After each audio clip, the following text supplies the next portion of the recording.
Do you share Dan's interpretation of the data? There is quite clear evidence. Level 3 was beginning to have the effect that it was hoped it would have. I think it's quite clear that people were already modifying their behaviour before these level 5 restrictions were brought in. And I think that's what we need to do. We do need to open up our economy in a safe way, but that we need to get people to take personal responsibility. And I think the way to do that is ever increasing and decreasing legal restrictions. It's rather to educate people and make people aware of the risks, because nobody wants to get this and bring it home. And I think people are modifying their behaviour. It's also sort of being presented as a choice maybe between health and people's lives and the economy, but I think that's a very false dichotomy, because ultimately, even short of bankruptcy, which Dan said was a possibility, when governments are trying to cut a deficit, as governments have done in the past, we know it's those who are most vulnerable, those who most rely on state services, are those who are hurt in that scenario. So, I mean, those that we're seeking to protect now are likely to be those who are hurt in the long term by our failure to open up an economy. I mean, there are countries across Europe with no restrictions, and yet people have modified their behaviour in those countries. And I think that's where we need to get to, because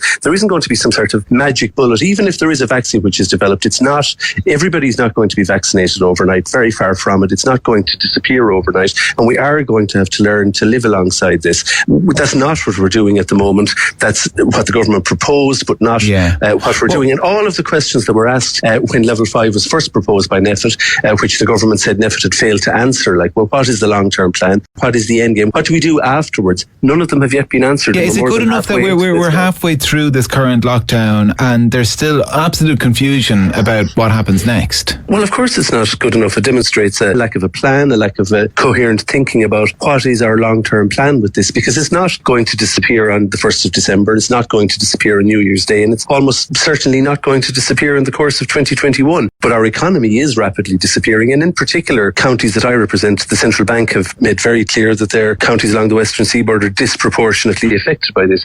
We have huge levels of youth unemployment in Ireland, unlike previous recessions when we have failed to manage our economy and our society properly, and young people have immigrated. There is nowhere to go. So we are really, it's a very, very difficult time. I wouldn't call myself a young person anymore, but it's a very difficult time to be a young person in Ireland.